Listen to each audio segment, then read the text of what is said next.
Bismillahirrahmanirrahim. Assalamualaikum warahmatullahi wabarakatuh. Alhamdulillahirrabbilalamin. Wassalatu wassalamu ala asyrafil anbiya'i wal mursalin sayyidina Muhammad wa ala alihi wa sahbihi ajmain. Yang saya hormati dan muliakan Bapak Ketua Majelis Ulama Indonesia, Bapak Kiai Haji Anwar Iskandar. Yang saya hormati Ibu Retno Marsudi, Menlu kita yang luar biasa, Pak Kiai Nur Ahmad, Ketua Bokos, dan para pimpinan MUI, serta para duta besar yang hadir, hadirin hadirat yang saya hormati. Pertama-tama marilah kita semua menyampaikan rasa duka cita atas segala korban konflik.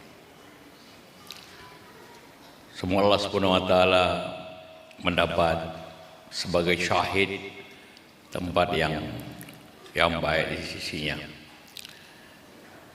Dan juga dalam kesempatan ini saya ingin menyampaikan terima kasih kepada MUI yang telah memberikan penghargaan kepada saya dengan berdua dengan Ibu Retno atas upaya-upaya kita semua.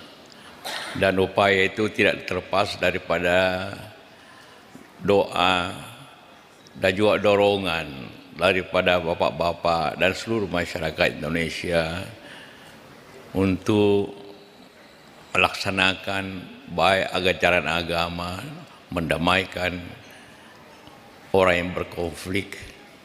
Menurut hadis, lebih tinggi amalannya dibanding salat, zakat, dan puasa. Begitu saja. Jadi sungguh mulia pekerjaan-pekerjaan yang kita lakukan itu. Karena itulah maka upaya ini tentu haruslah kita juga sesuai dengan konstitusi kita. Kita harus tertuju dalam perdamaian dunia. Dari pengalaman kita baik dalam negeri dan luar negeri, di Indonesia selama merdeka ada 15 konflik besar, dan 10 diantaranya itu terjadi karena ketidakadilan ekonomi, ketidakadilan sosial, ketidakadilan politik. Jadi apa yang disampaikan tadi oleh bapak-bapak bahwa ketidakadilan lah juga disampaikan oleh cucu-cucu kita tadi, itu masalah keadilan. Karena itulah maka kita semua harus berupaya dengan baik. Konflik di Aceh, konflik di tanah lainnya, Poso, Ambon, seluruhnya itu ketidakadilan. Juga konflik di negara-negara Islam, di negara berpenduduk Islam, mulai daripada di Indonesia, di Thailand, di Myanmar, Rohingya, di Pakistan, India, di Afghanistan, dan di Palestina. Semua adalah peninggalan akibat kolonial. Bom waktu yang diberikan oleh para penjajah negara-negara barat pada masa lalu. Semua itu. Dan itulah yang terjadi pada dewasa ini.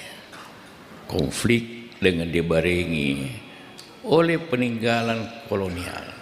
Apa yang terjadi di Palestina awalnya hanyalah karena Melu Inggris membagikan batas yang ditentukan saja dalam satu kertas, dan pada ujungnya seperti sekarang konflik di Myanmar hanyalah karena mendatangkan orang oleh Inggris dan sebagainya. Konflik jadi hubungan antara warisan kolonial, kemudian ketidakadilan, dan juga karena upaya-upaya penguasaan ekonomi menyebabkanlah konflik dan penjajahan baru di muka bumi ini. Dan tentu ini sangat berbahaya pada masa datang. Juga tentu masalah agama, ujungnya telah menimbulkan masalah-masalah seperti ini. Apa yang kita terjadi? tentu kita sangat menghargai upaya para pejuang-pejuang dimanapun. Adalah keberanian dan juga perlawanan. Tapi keberanian saya tidak cukup. Sekarang ini apa yang terjadi kita lihat di Palestina.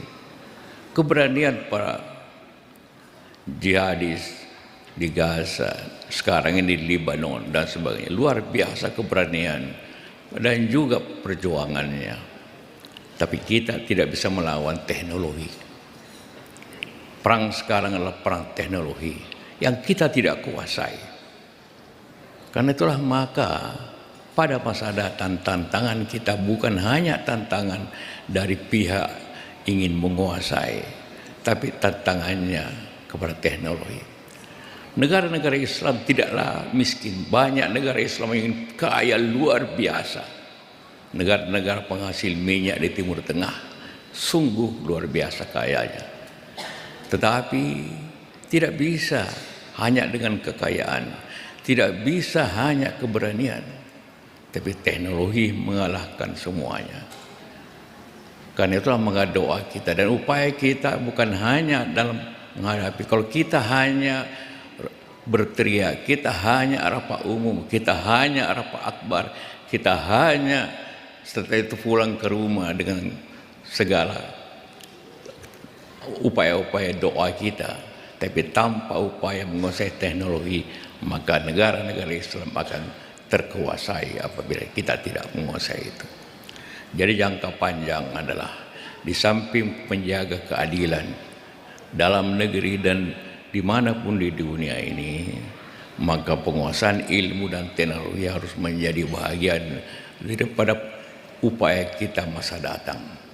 Siapa yang membayangkan bahwa pager yang kecil itu bisa menjadi bom yang luar biasa? Hanya teknologi yang bisa mengatasi itu. Siapa yang bisa mengebom persis kena pimpinan daripada Hamas, Imam Sania, persis kena di kamarnya? Hanya teknologi yang bisa melaksanakan itu.